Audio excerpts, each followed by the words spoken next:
안녕하세요.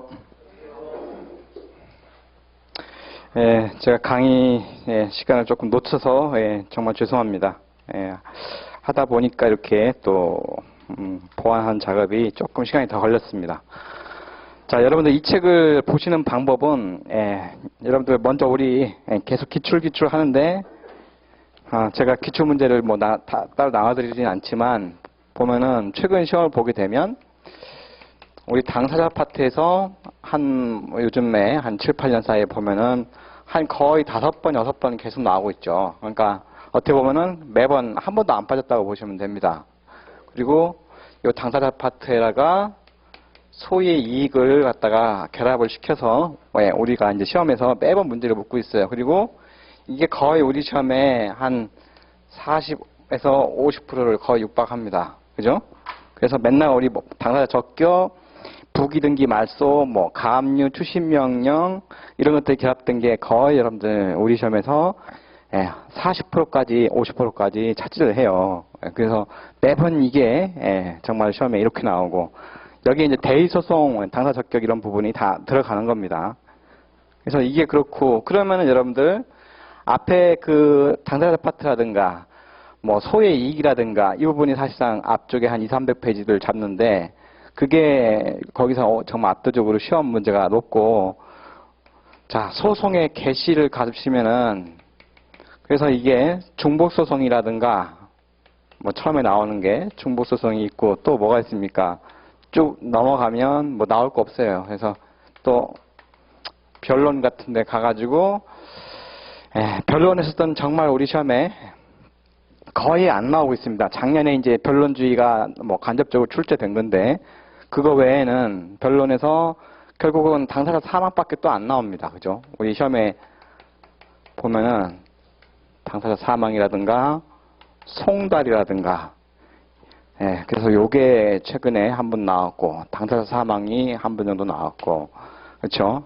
이게 어떻게 보면은 한 두 번 정도 그죠? 중복소송 한 번에서 2번 정도 지금 7, 8년 동안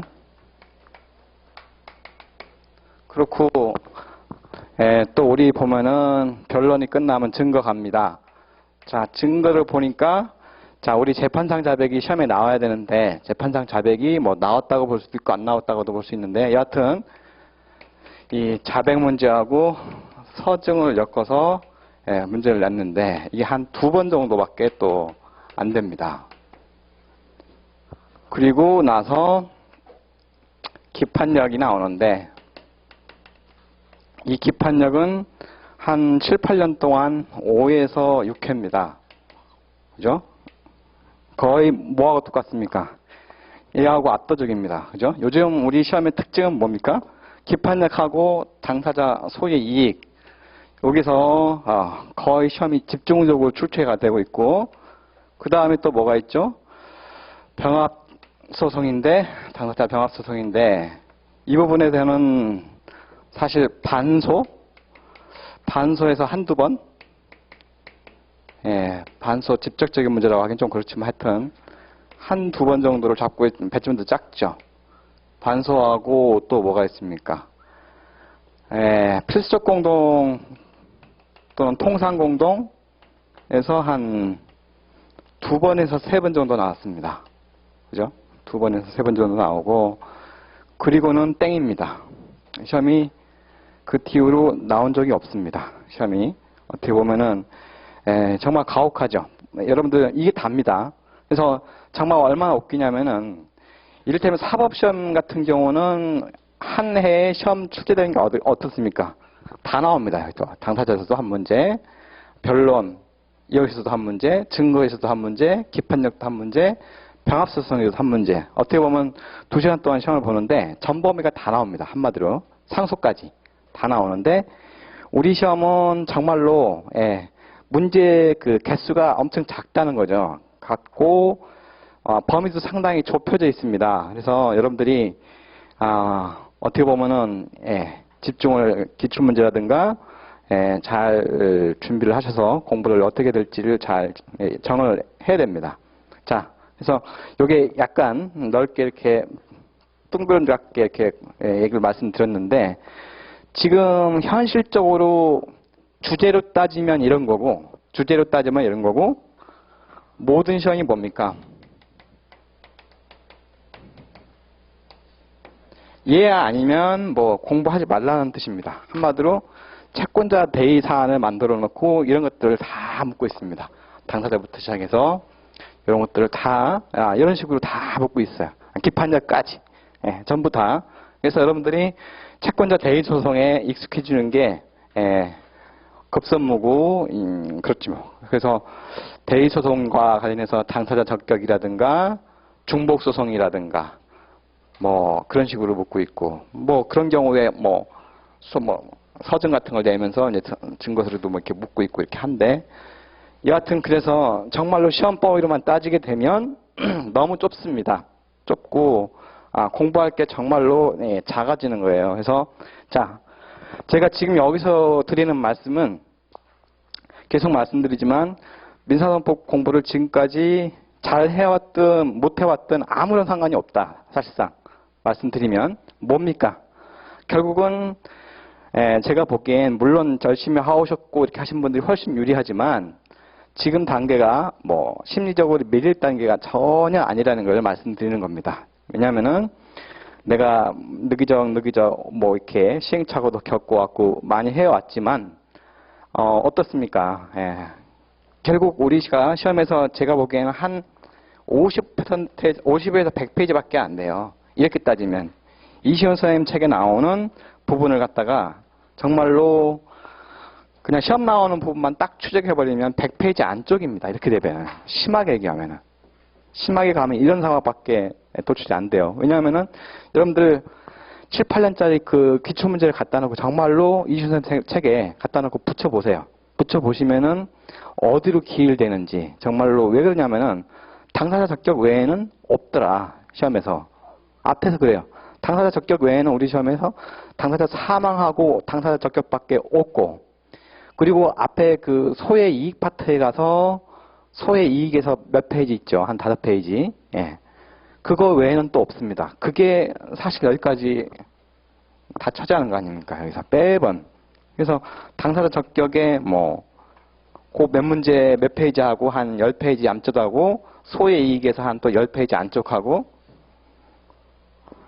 사망 이것도 10페이지, 송달도 한 5페이지 10페이지, 시험 나오는 부분만 하면 이것도 한 또 3페이지밖에 안 되죠. 이것도 마찬가지고 다 5페이지 뭐 이거밖에 안 됩니다. 그래서 여러분들이 이런 거죠. 내가 시험을 어떻게 보면은 완벽하게 민사소송법에서 뭐가 나오든지 간에 반드시 합격하겠다 그러면은 넓은 마음으로 차근차근 해서 우리가 지금 진행왔던 것처럼 공부를 하고 이렇게 가지만, 정말 내가 멘탈만 강하다면 공부가 돼 있든 안 됐든 나는 무조건 합격해야 돼 이런 마음을 갖고 있다면은 꿀릴 게 지금 하나도 없다는 거예요. 왜냐하면 이제 게을리 했든 열심히 했든 개념 또 체계적 위치 정도는 다 확보가 돼 있고, 어느 정도 질문할 수 있는 궁금증도 다 어떻게 보면은 다 가지고 있고, 그 정도면 여러분들 충분하다는 겁니다. 자, 그래서 여러분들 이 책이 지금 어떻게 보면 책이 두꺼워 보일 수가 있어요. 근데 역시 상소 파트를 또 안 넣습니다. 자료가 돼 있음에도 불구하고. 왜 안 넣습니까? 어차피 상소 파트 나와도 여러분들 기출문제 푸는 거 외에는 별 뭐가 없어요. 그래서 그렇게 해결하시고, 뒤에 소송 참가라든가 이런 것도 역시 마찬가지입니다. 몇 가지 하는 거 외에는 또 역시 없습니다. 그래서 이 책을 보는 방법은 정말로 여러분들 별표만 보시면 됩니다. 한마디로. 자, 이를테면은 어디를 한번 그냥 펴볼까요? 앞에 뭐 51페이지가 잡히네요. 51페이지가 딱 펴보시면 이렇게 당사자 적격이 없을 때 효과 이렇게 51페이지가 딱 나오죠.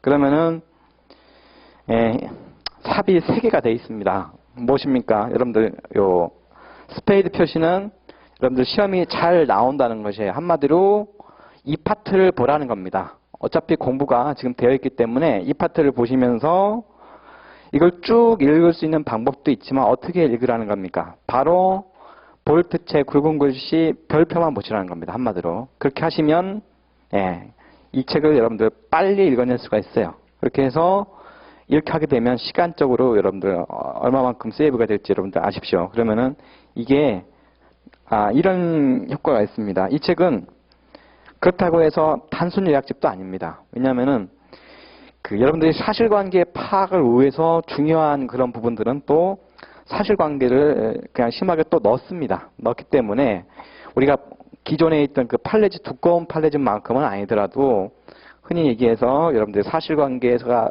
필요하고 법리를 갖다 적용시킬 수 있는 힘이 필요한 그런 사안들은 쓸 수 있는 한 그 사실관계를 집어넣었어요. 그래서 여러분들이 이 정도면 사실 시험과 관련해서는 거의 퍼펙트하지 않나 이렇게 봅니다. 솔직히 말씀드리면. 그래서 이시훈 선생님 책을 보셔도 좋고, 그리고 앞에 펴놓고 이시훈 선생님 책을 쭉쭉쭉 본 다음에 이걸 보셔도 좋고, 이걸 본 다음에 이시훈 선생님 책을 보도 좋고, 어느 하나를 선택해도 전혀 무방합니다. 그래서 그렇게 보도록 하시고, 요게 이제 별표 표시가 되어 있고 굵은 표시가 되어 있는 부분 위주로 읽으시면 된다는 것을 말씀드려요. 자, 그래서 그러면은 정말 우리 별표가 사표시나 별표시가 정말 이 바로미터가 될 수 있느냐? 시험은 여러분들 여기서 벗어나기 힘듭니다. 분명히 말씀드리지만 정말 벗어나기 힘들고 그만큼 해놓은 거예요. 그래서 여러분들이 이시훈 선생님 책을 읽을 때나 아니면 이 책을 공부할 때나 이 표를 표시를 참고를 잘 하셔서 빨리빨리 공부를 해 나가시길 바래요. 더구나 그리고 제가 보기엔 뭐 다음 순환이 또 여름에 이제 마지막 3순환 여름에 있죠. 이거 가지고 차분히 읽으시면 됩니다. 모의고사 봤던 거 여러분들 검토하시고 특히나 우리 지금 모의고사 한 20회 정도 불려놨다고 하는데 자 이것도 사실은 많은 겁니다. 시험 범위 영역과 관련해서 왜 그렇습니까? 이 중에 하나가 상수 파트가 들어가 있죠. 또 소송 어떻게 보면은 다수상자 소송에서 또 한두 번 더 들어가 있습니다. 그리고 우리 시험에 잘 안 나오는 변론주의 이런 것까지 다 집어넣었어요. 그죠? 그래서 사실 이 정도면은 여러분들이 객관식적으로는 다 됐습니다. 그래서 다음 3순환은 여러분들 어떻게 보면은 조금 포괄적인 문제들 시중문제집에 나와 있는 것 중에 포괄적인 게 한꺼번에 여러분들이 문제가 이만큼 주어졌을 때 제한된 시간 내에 논점을 찾아내고 이렇게 하는 그런 기술들을 한번 여러분들이 한 10회 정도 걸쳐가지고 보고 그 와중에 제가 이제 몇 문제 정도는 올해 우리 순환거점에서 한 2번 정도 그걸 출제를 했는데 그런 것들을 한 10개 정도까지 확대를 해서 넣겠습니다. 그래서 여기 중에서 이제 하나가 적중되고 기존 문제들하고 이렇게 해서 할 수 있도록 해서 여러분들이 면사전법을 시험을 그렇게 정리를 하고 들어가도록 하겠습니다. 그래서 여러분들 다음 순환권까지 제가 이렇게 미리 말씀을 드립니다. 자, 그래서 저는 이 책을 사실 이렇게 강의를 해드리겠다는 마음보다는 얼마만큼 여러분들이 보기 편하게끔 줄 수 있느냐에 이제 목적을 줬어요. 그래서 그렇게 이해를 하시면 되겠습니다. 사실 별로입니다. 빨리빨리 한번 보도록 합니다. 자, 그래서 여러분들 매번 저하고 공부를 해보시면 알겠지만 위에서 계속 뚫어야 됩니다. 위에서 뚫고 나머지 해당 부분은 몇 가지 이제 사례라든가 이런 걸 통해서 이제 한번 연습을 해 보시면 되는 거고. 자, 그럼 보시면은 여러분들 관할을 보시면 우리 공부를 안 했는데 지금까지 이번 순환은 역시 안 했습니다. 그렇지만 여러분들 관할은 우리 시험에서 나올 가능성이 지금은 많이 떨어져 있습니다. 그죠? 그렇지만 반드시 그래도 한 번은 해 두셔야 정말 잘못 나왔을 때 꽈락 같은 걸 막고 이게 기득권이 이게 중요한 거 아닙니까? 그죠? 꽈락 막는 거.